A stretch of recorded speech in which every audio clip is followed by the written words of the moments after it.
Hello friend, welcome back to my channel. তোমরা সবাই কেমন আছো? অনেকদিন পর, মানে প্রায় 4-5 দিন পর আমি এই ব্লগটা তোমাদের সঙ্গে শেয়ার করছি। দেখো এদারটা কত সুন্দর আকাশে, আর চারিপাশে দেখো সবুজ গাছপালা, খুব সুন্দর লাগছে তাই না দেখতে? চলো আজকে আমি কী কী কাজ করি তোমাদের সঙ্গে শেয়ার করব। দেখো ফার্স্টে আমি ঘুম থেকে সকাল সকাল উঠে গেছিলাম, ঘরটা ঝাড়টা দিয়ে মুছে এসেছিলাম।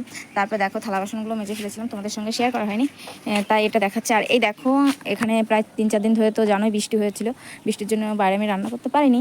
তার জন্য দেখো আজ রান্না করব, তাই উনুনটা ভেজা ভেজা ছিল, তাই রোদ্রে একটু শোকাচ্ছি। আর এই দেখো আমাদের বাড়ি একটা নতুন উনুন এনেছি, দেখো তোমাদের দেখাই। এই দেখো এটা মানে আমার দ্বারাই অসম্ভব এতে রান্না করাটা, বুঝলে বন্ধুরা। ওটা রান্না করতে গেলে আমার ধৈর্য পুরো উড়ে যায়, তার জন্য আমি রান্না করব না, তার জন্য আমি পাইপের উনুনেই রান্না করব। আর এই দেখো মা জ্বালানি বের করে দিয়েছে, এগুলো উই পোকায় ধরেছে, তাই বাইরে এনে রেখেছি রোদ্রে। এগুলো হলো নারকেল গাছের পাতা, হেব্বি জলে বন্ধুরা। যারা যারা নারকেল গাছের জ্বালানি মানে যারা যারা ব্যবহার করে থাকো তারাই জানো এগুলো খুব মানে আগুন জ্বলে।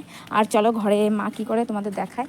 ওই দেখো মা মানে একটু পুজো দিচ্ছে, ওই দেখো বন্ধুরা মা পুজো দিচ্ছে, আমি তোমাদের হালকা করে দেখাচ্ছি। এই দেখো মা পুজো দিচ্ছে ঠাকুর ঘরটা, এই দেখো বন্ধুরা, দেখো মা পুজো দিচ্ছে। আর এরকম বন্ধুরা আমি কালকে ঘরটা পরিষ্কার করেছিলাম, তোমাদের দেখায় হালকা করে। দেখো দুটো জানলার পর্দা আমি ধুয়ে দেবো, আর মা এই ঘরেরটাও পরিষ্কার করে ফেলেছে।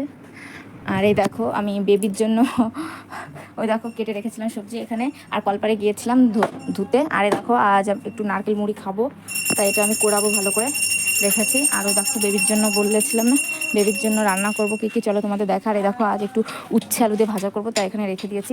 যেহেতু আমাদের বাড়ি ফ্রিজ নেই, তাই দাদা বাড়ি গিয়ে আমি ফ্রিজ থেকে এনেছি উচ্ছেগুলো, আমাদের উচ্ছেগুলো দেওয়া ছিল। আর এই দেখো এখানে 4 টুকরো আলু আছে, মানে প্রায় 6-7 5-6 হ্যাঁ 6-7 টুকরো গাজর, আর 4 টুকরো পেঁপে। আর এই দেখো 1 মুঠো মিনিকেট চাল নিয়েছি, যেহেতু আমার বেবি 1 মুঠো চালই মানে খেতে পারে না, তাও আমি নিই যদি খাই। আর সঙ্গে থাকো, দেখতে থাকো আমি আর কি কি কাজ করি তোমাদের সঙ্গে শেয়ার করব। তারপর বন্ধুরা মা তো পুজো দিতে চলে গেল, আর আমি এই ফাঁকে তাড়াতাড়ি করে নারকেল দুটো মানে ভালো করে কোড়ানি দিয়ে কুড়িয়ে টুড়িয়ে তারপরে মার জন্য আর আমার জন্য ভালো করে নারকেল আর মুড়ি একটু চিনি দিয়ে ভালো করে মাখিয়েছি। ভেবো না যে মাকে চিনি দিচ্ছি, না, মার আলাদা মানে মুড়িটা আগেই মাখিয়ে নিয়েছি নারকেলের সঙ্গে। মা আলাদা মুড়ি খাবে আর আমি আলাদা, আমারটা চিনি দেওয়ার মারটা চিনি দেওয়া না। তারপরে দেখো মার জন্য করেছিলাম, খেয়ে নিয়েছে। তারপরে চলে এসেছিলাম তাড়াতাড়ি করে ভাত টাত রান্না করতে। আর সিম্পল খাবার করেছি, একটু পেঁয়াজ দিয়ে মুসুরির ডাল করেছি, আর হালকা করে একটু উচ্ছে আলু ভাজা করেছি। আর এই দেখো সাদা ভাত। কেমন লাগলো বলো দেখতে, মানে কার কার খেতে ইচ্ছা করছে এই গরমের দুপুরে? এইটাই বেস্ট খাবার বন্ধুরা। ডাল আলু উচ্ছে ভাজা ডাল। তারপর দেখো খাওয়া দাওয়া করার পর একটু রেস্ট নিয়ে এসেছিলাম, মানে প্রচণ্ড গরম পড়েছে বন্ধুরা। তোমরা তো জানো এত গরমে কাজ করাটা কেমন লাগে, কাজ করে হাঁপিয়ে যেতে হয়। আরও নিজের কাজ আছে, বেবির জন্য একটু কাজ আছে, আর সংসারে তো আছেই। সে সমস্ত কাজ করার পর যে নিজেকে এত দুর্বল লাগে, কি আর করবো বলো।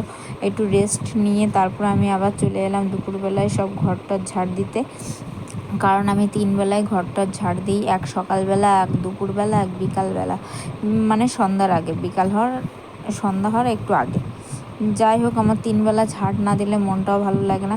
যতই গরম হোক বন্ধুরা, ঘর বাড়ি যদি পরিষ্কার পরিচ্ছন্ন না থাকে, নিজেকে কেমন একটা নোংরা নোংরা লাগে। যাই হোক, নিজে যদি পরিষ্কার পরিচ্ছন্ন থাকো তাহলে সব দিকেই পরিষ্কার পরিচ্ছন্ন রাখাটা উচিত। তারপর দেখো এই দেখো আমার নাইটি মানে একটু বাথরুম করে দিয়েছিল আমার বেবি, দেখতেই পেয়েছিল একটা ভেজা অংশ আমার নাইটের নিচে দিয়ে। যাই হোক বন্ধুরা, এত গরম লাগছিল, প্রতিদিন ঘর ঝাড় দিতে গেলেই আমি মানে ঘেমে টেমে একাকার, মানে শরীরটা এত দুর্বল লাগে, কি আর করবো বলো। তারপর যতটা তাড়াতাড়ি করা সম্ভব হচ্ছিল। আর এই দেখো ওই একটা ঝুড়ি এনেছি বন্ধুরা কলপারে, ওটা আমার বেবি একটু বাথরুম করে দিয়েছিল, একটু পটি করে দিয়েছিল, তার জন্য একটু টিস্যু পেপার দিয়ে আগেই মুছে নিয়েছিলাম।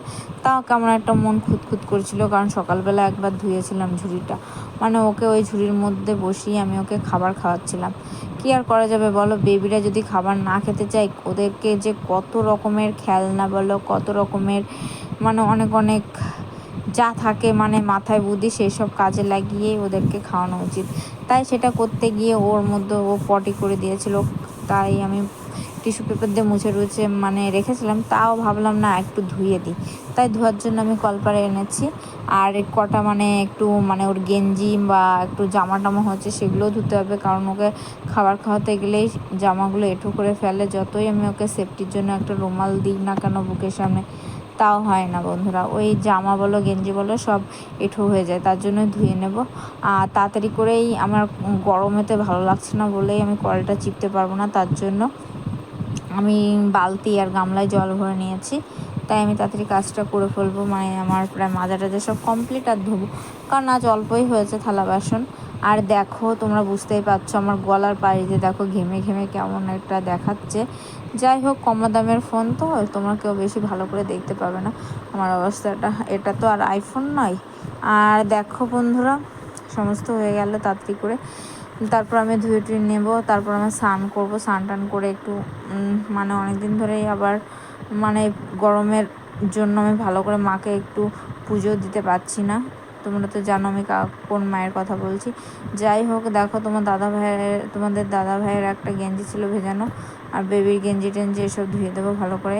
কারণ আমি ব্রাশ দিয়ে ডলিনি কেন বলো তো বন্ধুরা, ব্রাশ দিয়ে ডললে পরে ভালো হয়। বাচ্চাদের জামা কাপড় কোথাও যদি এঁঠো বা কোনো কিছু ভালো করে শুকনোভাবে থাকে, সেগুলো একটু ভেজা হলে ব্রাশের সাহায্যে উঠে যায় নোংরাগুলো। আর কি বলো তো বন্ধুরা, পুজো যত এগিয়ে আসছে কাজ তত বাড়ছে প্রতিটা সংসারে। যেমন একটু ঘরটা ঝাড়া, তারপরে মশলা রান্নাঘরের বলো, মশলার কৌটো বলো, আশেপাশে সব দিক পরিষ্কার পরিচ্ছন্ন। পুজো আসলেই যত সব কাজ, জানো না বন্ধুরা। এমনিতেই সব কিছু সব সময় পরিষ্কার করতে হয়, কিন্তু পুজো আসলে একটু বেশিই কাজ করতে হয়। এটাই মানে ভালোই লাগে না। আরও গরমটা যদি একটু কম থাকে বন্ধুরা, কোনো অসুবিধা হয় না। গরমের জন্য না মানে নিজেকে আরও দুর্বল লাগে। আর এই দেখো আমি তাড়াতাড়ি কথা বলতে বলতে অল্পই ছিল জামা কাপড়গুলো, আমি তাড়াতাড়ি কেচে নিয়েছিলাম। আর এই দেখো ধুয়ে টুয়ে আমি একেবারে মানে নিংড়ে নিচ্ছি, জলটা সরে যাবে তাড়াতাড়ি করে, তারপর মেলে দেবো। আর অবশ্য এখন একটু কমই রোদ, সকালবেলাটা একটু সুন্দর থাকে রোদ, তারপরে একটু মানে আমার যখন স্নান করতে বলো কাচাকাচি করতে এলেই তখন একটু 3-4 বেজে যায়, তখন আর রোদ্দুর থাকে না, তার জন্য একটু সায়া সায়া ভাব চলে এসছে, দেখতেই পাচ্ছ। তাড়াতাড়ি করে ধোয়াও হয়ে গেল। এই দেখো তোমার দাদা ভাইয়ের একটা গামছা, এটাও ধুয়ে দিলাম, কারণ ওর গামছা আলাদা, আমার গামছা আলাদা, আমার বেবির গামছা, কারণ আমি সবার আলাদা থাকতেই ভালো লাগে। আজকাল বলো সবার আলাদা থাকলে ধুয়ে করলে ভালো লাগে, একটার মধ্যে কতদিন থাকবে। এই দেখো আমি নাইটিটা কেমন করে কাচ্ছি, ভেবো না যে আমার নাইটিটা একেবারে নোংরা নাইটি।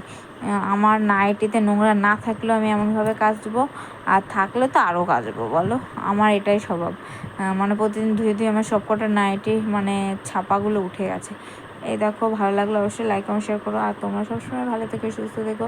আর কিছু বলবো না, যদি ভালো লাগে অবশ্যই চ্যানেলটা লাইক শেয়ার কমেন্ট সাবস্ক্রাইব করতে ভুলো না।